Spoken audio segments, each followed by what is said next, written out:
আসসালামু আলাইকুম রহমতুল্লাহ বরকাতুহু। তে বন্ধুগণ, আশা করি আল্লাহ পাকের অসীম রহমতে সকলেই সহি সালামত আছেন। তো বন্ধুগণ, এখন আপনাদের সামনে যে বয়ানটা রাখবার চেষ্টা করব, বয়ানটার নাম হলো সবাই পিসাবের দিকে তাকিয়ে আছে। বুঝলেনই তো পিসাবকে, বর্তমান জামানার সবচেয়ে বড় পিসাবকে। পিসাবের নাম হইল শেখ হাসিনা।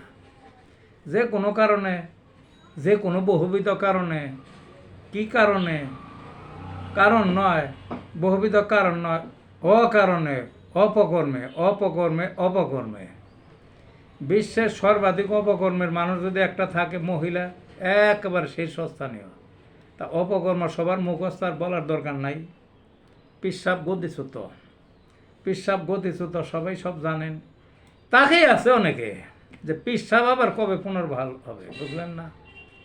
এই দেশের মরিদারা যে দেশ থেকে আউট হয়েছে তারা তো তাকে আইছে, যে দেশে গেছে সেই দেশের মরিদারা কবে খুইসা দিব, গদির মধ্যে বাড়াই না বহাইব, সবাই এক বাক্যে চাকি আছে। এই মরিদের এই মনে অবস্থা, কবে পিসাবে আসবে? দেখেন অনেকে কত পদের মানত করছে, পাঠা মানত করছে, মুরগি মানত করছে, হ্যাঁ, তারপরে মোরগ মানত করছে, খাসি মানত করছে, গরু মানত করছে। পিসাবে কবে আসবে? পিসাবে কবে আসবে চাই অধীর অস্থির। হ্যাঁ, ভালো পিসাব ধরার কেন কোনো খবর টবর নাই, ভালো কাজে খবর নাই।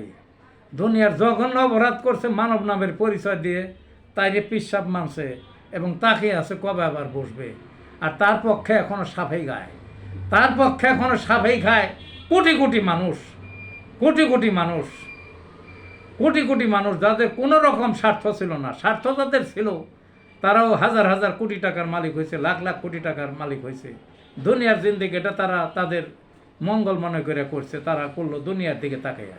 কিন্তু যাদের কোনোই স্বার্থ নাই, কোনোই স্বার্থ নাই, কোটি কোটি কোটি কোটি মানুষ, নিরীহ মানুষ, তারাও পিসাবের ভক্ত। কিভাবে ভক্ত হইল? মানুষ নাম যখন, তাইলে একটু তো মানবীয় গুণাবলী থাকতে হবে ভিতরে। এরকম জঘন্য অপরাধী, সর্বকালের সেরা অপরাধী, বিকৃত পথভ্রষ্টকে তার জন্য তাকিয়ে থাকা, তার পুনর্বাসনের জন্য আশা করা, দোয়া করা, মানত করা, এটা তো মানায় না মানব জাতি হিসাবে। তে ভাববার বিষয়, ভাবুন সবাই। ভালো থাকুন বন্ধুগণ।